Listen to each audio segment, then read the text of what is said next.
Goeiemôre. Jy luister na die 69ste oordeenking in die reeks, 'n paar maal om die son. Ons tema vir oggend is koneksie.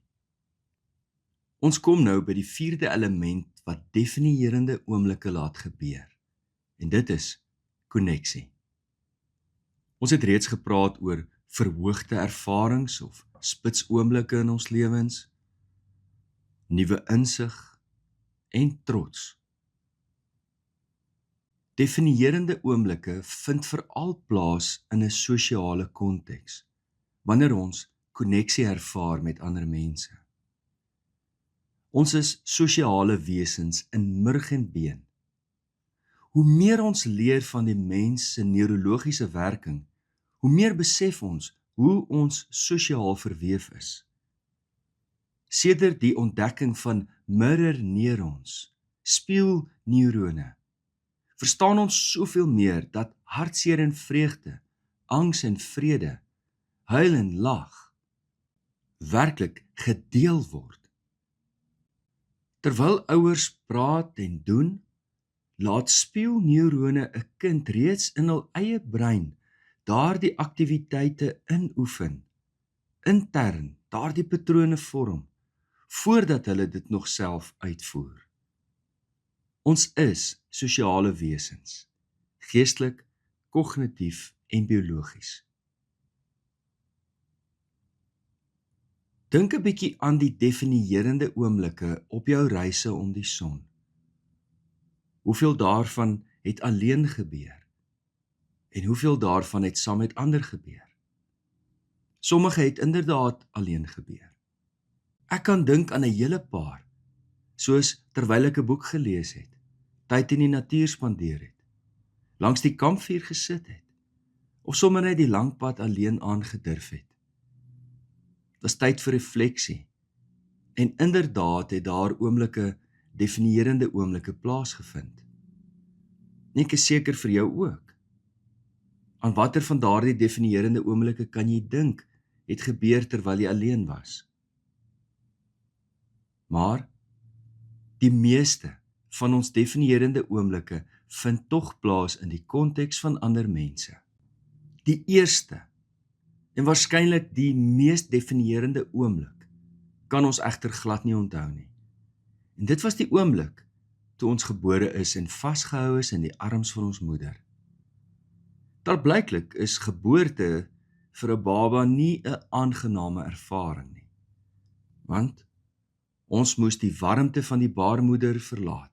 Daar was alles perfek. Stabiele temperatuur, konstante suurstof, geen skerp lig of oorverdowende klanke nie. Net die gewiglose bestaan in die veiligheid van my moeder se liggaam. Maar dan val ons in hierdie wêreld in met wisselende temperatuur, die skerp lig en stemme, koue en harde voorwerpe.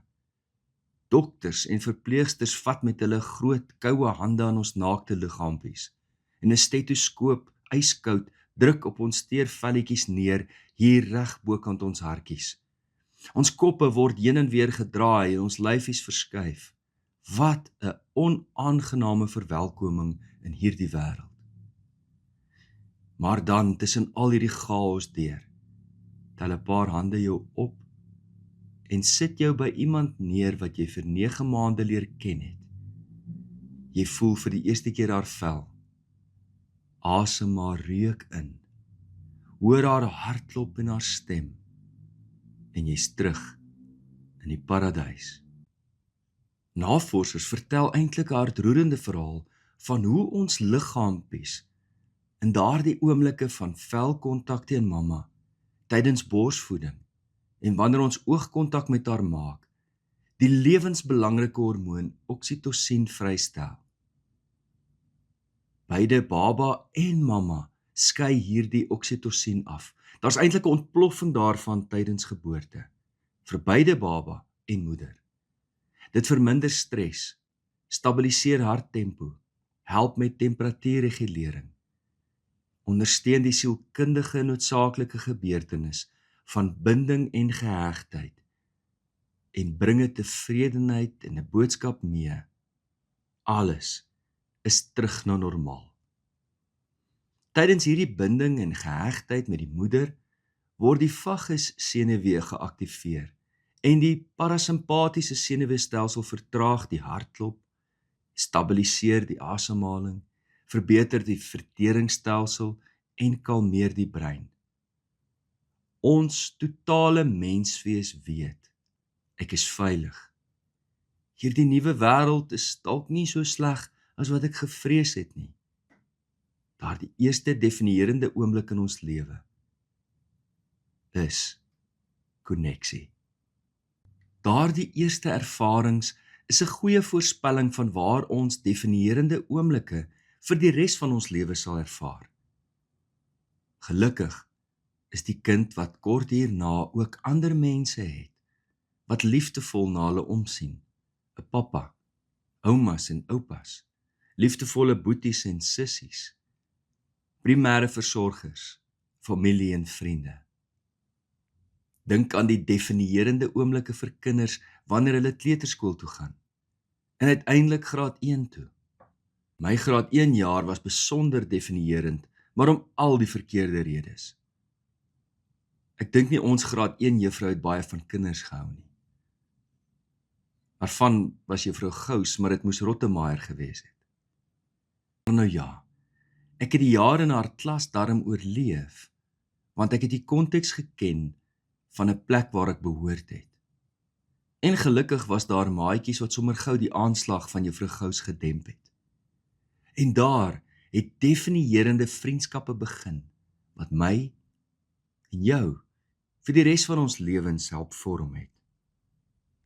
Laat jou gedagtes teruggaan na jou kinderjare.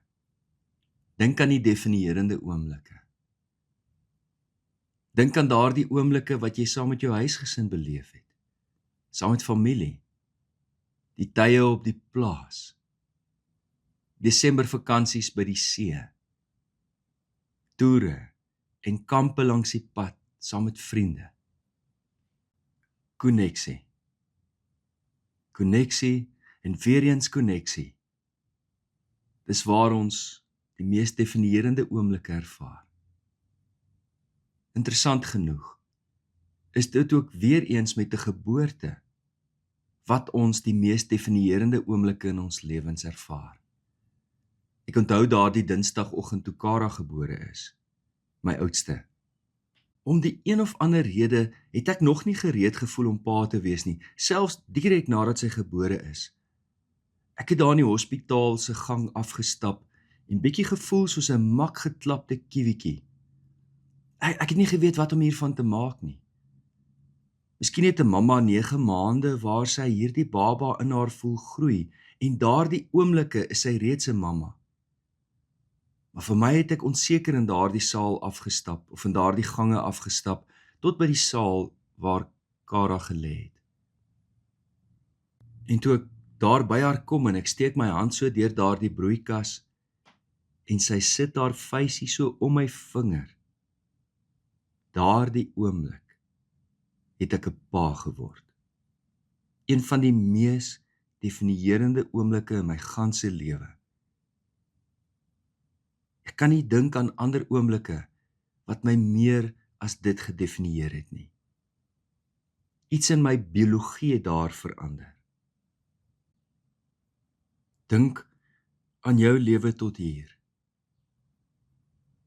Wat was die mees definierende oomblikke in jou lewe wat in die konteks van koneksie ontstaan het? Koester daardie herinneringe, maar laat dit vir my en jou op die uitkyk laat vir die koneksie wat ons steeds elke dag in verhoudings ervaar. Dit is inderdaad die mees definierende oomblikke in ons lewe. Kom ons bid saam. Hemelvader, ons dankie vanmôre vir die mees definierende oomblikke in ons lewens. Dankie vir al die geliefdes in ons lewens, die mense wat ons liefhet, wat ons kon vashou en vertroos. Dankie vir almal wat ons in ons kinderjare, selfs onwetend daar gevorm het. En help ons om vandag uit te kyk vir die mense met wie ons 'n koneksie ervaar, om onsself oop te stel vir die mees definierende oomblikke wat U ons in hierdie lewe gun. Maar dankie Here, dat U U seun gestuur het om ons te herinner dat ons so met U so verhouding het. Dit bid ons in Jesus naam. Amen. Kom ons sluit af met die wysheid van C. Langenhoven. Vir sy eie voordeel beklee 'n man 'n beroep. Vir die voordeel van sy ewe mens volg hy 'n roeping. Liefde en 'n geseënde week vir elkeen.